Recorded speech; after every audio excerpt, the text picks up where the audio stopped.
बिस्मिल्लाहिर्रहमानिर्रहीम, अस्सलाम वालेकुम। पाकिस्तान और दुनिया भर में देखने और सुनने वालों को अब्दुल कादिर का सलाम।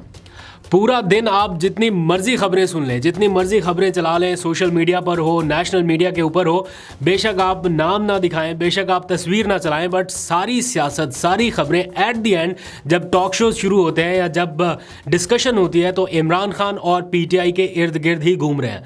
तो Imran Khan and PTI is the biggest reality and Imran Khan is the biggest identity of Pakistan right now. जो मर्जी आप इसको झुटलाने की कोशिश कर लें, ऐसा हो नहीं सकता।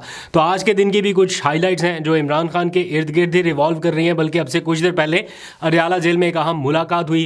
अली अमीन गंडापुर ने उनसे दूसरी मुलाकात की है जब से वो वज़ीर आला बने। पहली सरकारी प्रोटोकॉल के साथ और दूसरी अभी बड़े आराम से बग़ैर सरकारी प्रोटोकॉल के उनकी मुलाकात हुई। इस मुलाकात से मुतालिक जिक्र कहाँ पे हुआ था? प्राइम मिनिस्टर हाउस में शहबाज शरीफ के साथ उनकी जो मुलाकात 2 दिन पहले हुई, जिसमें उन्होंने कहा था कि पाबंदी आयद कर दी गई है, मैं इमरान खान से मिलना चाहता था। तो वहाँ पर उन्हें ये यकीन दहानी कराई गई थी कि उनकी 1-2 दिनों में इमरान खान से मुलाकात करा दी जाएगी और ये मुलाकात हुई। इस मुलाकात में और भी बहुत सारी बातें हुई, लेकिन जो मेरे लिए हैरानकुन चीज़ है या जिसको अभी मैं मज़ीद कंफर्म करने की या वेरीफाई करने की कोशिश कर रहा हूँ, रिपोर्टेडली बयान ये किया जा रहा है मुबैना तौर पर कि इमरान खान से ये भी डिस्कस हुआ कि उन्हें अडयाला जेल से केपीके की किसी जेल में अगर मुंतकिल किया जाए तो उस सूरत में क्या हो सकता है, क्या पॉसिबिलिटीज़ हो सकती हैं। मैं अभी ये वेरीफाई करने की कोशिश कर रहा हूँ कि क्या ऐसी कोई चीज़ या ऐसी कोई डील टेबल पर मौजूद भी है जो ये चीज़ डिस्कस हुई। बट रिपोर्टेडली ऐसा बताया जा रहा है कि ये चीज़ भी कहीं ना कहीं डिस्कस हुई है। अब इसको फर्दर वेरीफाई करके आपको बताऊँगा कि क्या इस बारे में हो रहा है। लेकिन अगर आप डॉट्स कनेक्ट करने लगे, अली अमीन गंडापुर की शहबाज शरीफ से मीटिंग, देन आसिफ अली जरदारी का as a president of Pakistan एक ट्वीट के ज़रिए इस मुलाकात को खुशाइन करार देना ताकि आगे के रास्ते जो हैं वो बेहतर हो सकें, और फिर अली अमीन गंडापुर की ये मुलाकात। तो अगर आप डॉट्स कनेक्ट करें तो बहुत सारी हैपनिंग्स इस वक्त ऐसा लग रहा है कि पसे पर्दा हो रही हैं। लेकिन अभी जाहिर बात है इतनी डिटेल्स में तो हम नहीं जा सकते। 1-on-1 मुलाकात में क्या डिस्कस हुआ मालूम नहीं।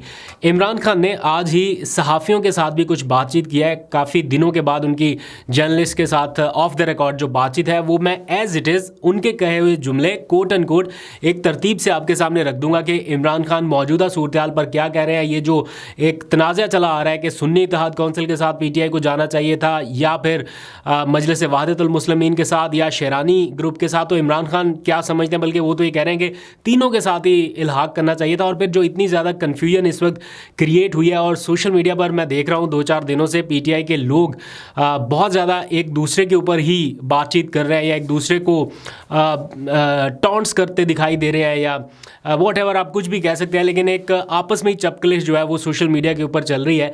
इसको काउंटर करने की या इसको रोकने की कोशिश तो हो रही है लेकिन उतना स्ट्रांगली नहीं है। इसका नुकसान अल्टीमेटली ऐसा लग रहा है कि पीटीआई को हो रहा है, क्योंकि अभी सुप्रीम कोर्ट में जाना बाकी है। पीटीआई ने इन सारे मामलात को लेकर सुप्रीम कोर्ट में जाना है। अगर आप पहले से ही ये तस्लीम कर बैठेंगे कि ये हमारी गलती से सारा कुछ हुआ और इसको इतना ज़्यादा आप एक्सपेडाइट कर देंगे या पूरे सोशल मीडिया पर फैला देंगे कि जी हाँ ये हमारी गलती से हुआ, तो फिर सुप्रीम कोर्ट आपको क्या रिलीफ देगी? हाई कोर्ट से तो रिलीफ मिला नहीं, अब आखिरी दरवाज़ा सुप्रीम कोर्ट है। उससे पहले सारा ब्लेम खुद पे ले लेना। तो इसको मेरा ख्याल है कि इतना ज़्यादा डिस्कस नहीं होना चाहिए था, वो भी नेशनल टेलीविज़न पे आके कि जनाब ये हमारी गलती थी। गलतियां तस्लीम करने के और बहुत सारे मौके आएंगे। अभी पहले लीगल फाइट तो आप कंटिन्यू करें, अगले फेजेस में जाएँ, जब एंड रिजल्ट आ जाए फिर आप बेशक करें। लेकिन खैर ये सारा कुछ भी हो रहा है और वर्कर्स जो है वो भी इसको बहुत ज़्यादा डिस्कस कर रहा है। अभी आने वाले चंद दिनों में, इस एक आध हफ्ते में या 10 दिन में आप देखिएगा कि 2 मेजर केसेस जो हैं पीटीआई वो सुप्रीम कोर्ट लेके जा रही है। एक का तो जिक्र आज इमरान खान ने कर दिया, बल्कि दोनों का ही कर दिया कि जनाब अगले हफ्ते हम इंतखाबी धांधली का जो पूरा एक केस है वो लेके सुप्रीम कोर्ट जा रहे हैं सारे एविडेंस के साथ। प्लस ये जो मखसूस नशिस्तें उन्हें नहीं मिल सकी, पेशावर हाई कोर्ट से केस उनका खारिज हो गया, तो वो मामला भी अब सुप्रीम कोर्ट की तरफ जाने वाला है। कितना वो समझते हैं कि उन्हें रिलीफ मिलेगा, इसके ऊपर बाद में बात करते हैं। इमरान खान की सारी डिटेल बताने से पहले आज एक और बड़ी खबर भी आई जिसका कोई इम्पैक्ट मुल्की सियासत पे होगा नहीं, लेकिन ऑब्वियसली इमरान खान के लोगों के लिए या उनके लिए चाहने वालों के लिए अच्छी खबर है। वो ये कि एक उनके खिलाफ केस चल रहा था हत्या की इज्जत का। 10 साल तक ये केस चला है, 2015 से गालबन ये चल रहा था। इफ्तिखार चौधरी जो साबिक चीफ जस्टिस थे, उन्होंने इमरान खान के खिलाफ हत्या की इज्जत का दावा दायर किया था, को 20 अरब रुपए हर जाने का। इमरान खान ने इल्ज़ाम आयद किया था कि जनाब 2013 का जो इंतखाब था वो कैसे रिग था, RO इलेक्शन उसे कहते थे, तो वो ज़िम्मेदार समझते थे उस वक्त के चीफ जस्टिस इफ्तिखार चौधरी को। तो इफ्तिखार चौधरी साहब ने उनके खिलाफ हर जाने का दावा दायर कर दिया। 10 साल तक तकरीबन ये केस चला और आज ये दावा जो है वो खारिज कर दिया गया है। अब इमरान खान के आज की जो ऑफ द रिकॉर्ड गुफ्तगू है उस तक आने से पहले एक ख़बर और आपको बता दूं कि PTI ने ये फैसला किया था कि वो जलसे करने जा रही है, बड़े बड़े जलसे। अब मुल्क गिर शुरू करने का उनका प्लान है। 23 मार्च को एक बड़ा जलसा उन्होंने करना है। अभी वेन्यू डिसाइड नहीं हुआ, शायद कुछ दिनों में हो जाए, क्योंकि अभी वो सेनेट के इंतखाबात में उलझे हुए हैं। कौन कौन से उनके उम्मीदवार होंगे उनको फ़ाइनल करने में थे, तो आज तो वो भी सारे फाइनलाइज हो गए। 11 नशिस्तों के लिए कौन कौन उनका उम्मीदवार होगा वो भी सामने आ चुका।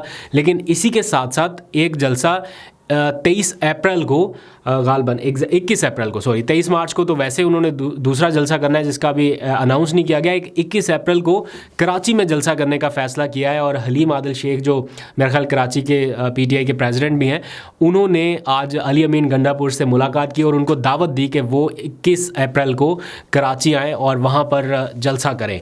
साथ में उनके बाकी लोग भी शामिल होंगे। तो अब 21 अप्रैल को भी देखते हैं, लेकिन उससे पहले 23 मार्च का इम्तिहान बाकी है।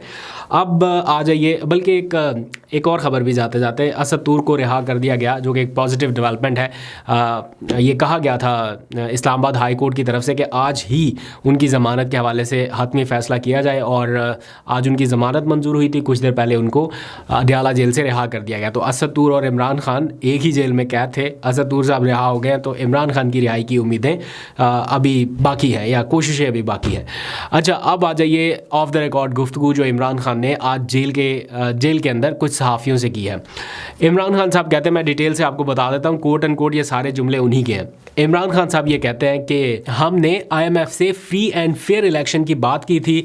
पिल्डैट, फाफेन और पटन, ये 3 इदारे हैं, इनकी रिपोर्ट्स अगर आप उठाकर देख लें तो इंतखाबी घपले अब तक जितने भी हुए हैं उन तमाम का जिक्र इसमें किया गया है, और कैसे इंतखाबी धांधली हुई ये सब बताया गया है। वो ये कहते हैं कि पहले से ये प्लानिंग हो चुकी थी कि हमारा इंतखाबी निशान वापस लेना था, फिर मखसूस नशिस्तें जो हैं वो भी छीन ली गई, मैंडेट चोरी करके दुश्मनी और गद्दारी की गई है, और इस पर आर्टिकल 6 लगता है। फिर उन्होंने कहा कि हुकूमत का मौजूदा सेटअप किसी सूरत ज़्यादा अरसे तक के लिए नहीं चल सकता। अगर मईशत थोड़ी बेहतर होती तो शायद ये सेटअप चल भी जाता, लेकिन इन हालात में किसी सूरत नहीं चल सकता। आज मैंने फैसल वाडा का एक बयान देखा, उसमें भी वो ये कह रहे थे कि मैंने इलेक्शन में इसलिए हिस्सा नहीं लिया क्योंकि मुझे ये अंदाज़ा है कि ये हुकूमत ज़्यादा देर तक चलने वाली नहीं है। तो अगर फैसल वाडा जैसे शख्स जिसकी माजी में की जाने वाली सारी पेशन गोइयाँ तकरीबन ठीक ही हुई हैं, वो भी ये समझता है कि उसे सेनेट में जाना चाहिए क्योंकि कौमी असम्बली ज़्यादा देर तक नहीं चल सकेगी, तो इसलिए अमूमी तासुर भी यही है कि मैंडेट के बगैर चलने वाली हुकूमत ज़्यादा देर तक कायम नहीं रहेगी। फिर इमरान खान कहते हैं कि मौजूदा हुकूमत के पास स्ट्रक्चरल तब्दीली का कोई मैंडेट नहीं है, आवाम के वोट की नफ़ी की गई है और कौम बिल्कुल एक जानिब खड़ी है, यानी एक जमात के साथ खड़ी है। तो क्या किसी को नज़र नहीं आ रहा कि कौम क्या सोच रही है? फिर उन्होंने ये जो इत्तेहाद वाला सारा मामला है इसके ऊपर भी बात की, और उन्होंने कहा कि MWM, सुन्नी इत्तेहाद और शेरानी, इन तीनों जमातों के साथ इत्तेहाद होना चाहिए था। किसी के साथ सूबे में हो जाता, किसी के साथ वफाक में होता, लेकिन ये तीनों जमातें इत्तेहाद में शामिल होनी चाहिए थी, बजाय इसके कि किसी एक से किया जाता। वो ये कहते हैं कि अवाम का भला सिर्फ उसी सूरत होगा जब उन्हें मैंडेट दिया जाएगा जिन्हें अवाम ने खुद मुंतखब किया या जिन्हें अवाम ने वोट दिया। इस वक्त ऐसी सूरत हाल है कि किसी का सारा घर लूट लिया जाए और फिर उसे आगे कहें कि चलें भूल जाएं, आगे बढ़ते हैं, तो इस तरह तो आगे नहीं बढ़ सकते। वो ये कहते हैं कि बर्फ़ तब पिघलेगी जब इलेक्शन का ऑडिट करवाया जाएगा। फिर सेनेट इलेक्शन के हवाले से उन्होंने कहा कि सेनेट इलेक्शन का मैच भी फिक्स है और सिक्योरिटी का बहाना बनाकर मेरे साथ मुलाकातों की इजाज़त नहीं दी जाती हमारे वकला को, और मुशावरत नहीं करने दी जाती। इलेक्शन कमीशन और कुछ जमातों ने मिलकर इलेक्ट्रॉनिक वोटिंग मशीन का जो एक मामला था उसे सबोताज किया, जो हम लाना चाहते थे, लेकिन वो नहीं आने दिया गया। अगर आज इलेक्ट्रॉनिक वोटिंग मशीन होती तो ये धांधली का पता चंद मिनट्स में चलाया जा सकता था। फिर वो ये कहते हैं कि इस वक्त हालात ये हैं कि पूरी कौम एक तरफ खड़ी है और चंद जमातें जो है वो दूसरी तरफ खड़ी हैं। सिचुएशन ये है कि 25 नशिस्तें रखने वाली जमात को पूरी हुकूमत दे दी गई, तो ये पूरे पाकिस्तान को कैसे चला सकेंगे। वो कहते हैं कि 5 साल तक कान पक गए ये सुन सुन करके वोट को इज़्ज़त देनी है, वोट को इज़्ज़त दो, वोट को इज़्ज़त दो का नारा लगाया और आखिर पर ये सारा कुछ करके इन्होंने हुकूमत ली। इमरान खान ये कहते हैं कि इंतखाबात में धांधली के सबूत लेकर हम अगले ही हफ्ते सुप्रीम कोर्ट जा रहे हैं। अगर ये हुकूमत इस तरह मैंडेट चोरी करके 2/3 अक्सरियत भी बना ले, तब भी एक बात अहम है कि पब्लिक इनके साथ खड़ी है या नहीं। तो पब्लिक इनके साथ नहीं है। वो ये कहते हैं कि नवाज शरीफ ने तो अपनी तरफ से यही समझा था कि उसे 2/3 अक्सरियत मिल रही है और उन्होंने विक्ट्री स्पीच भी तैयार कर रखी थी, मगर पब्लिक ने उनके साथ आखिर में हाथ कर दिया। वो कहते हैं कि हमारी जमात की मखसूस नशिस्तें किसी और जमात को नहीं दी जा सकती। पहले पेशावर हाई कोर्ट गए, वहाँ से बदकिस्मती से फ़ैसला हमारे हक़ में नहीं आया, तो अब हम सुप्रीम कोर्ट जा रहे हैं और अगले हफ्ते सुप्रीम कोर्ट में ये दोनों केसेस दायर कर रहे हैं, एक मखसूस नशिस्तों वाला और दूसरा इंतखाबी धांधली वाला। तो इमरान खान की ओवरऑल ये राय है। ये आज उन्होंने अपने जो केस के दौरान आने वाले सहाफ़ी थे उनसे गुफ्तगू की। ओवरऑल सिचुएशन जो है वो भी कन्फ्यूजन का ही शिकार है। अभी तक क्लैरिटी नहीं हो पा रही। लग रहा था ना कि इंतखाबात के बाद थोड़ी सी क्लैरिटी होगी, तो अभी तक ऐसी कोई सिचुएशन नहीं है। लेकिन मुझे पता नहीं क्यों ऐसी फीलिंग्स है कि पसे पर्दा कुछ ऐसा हो रहा है, कुछ ऐसा चल रहा है जिसके बारे में अवाम अभी बेखबर है। लेट्स सी, उसको डिग आउट करने की कोशिश करेंगे। कुछ पता चला तो आपसे शेयर करूँगा। अभी तक के लिए इतना ही। अपना बहुत सा ख्याल रखिए। अल्लाह हाफिज़।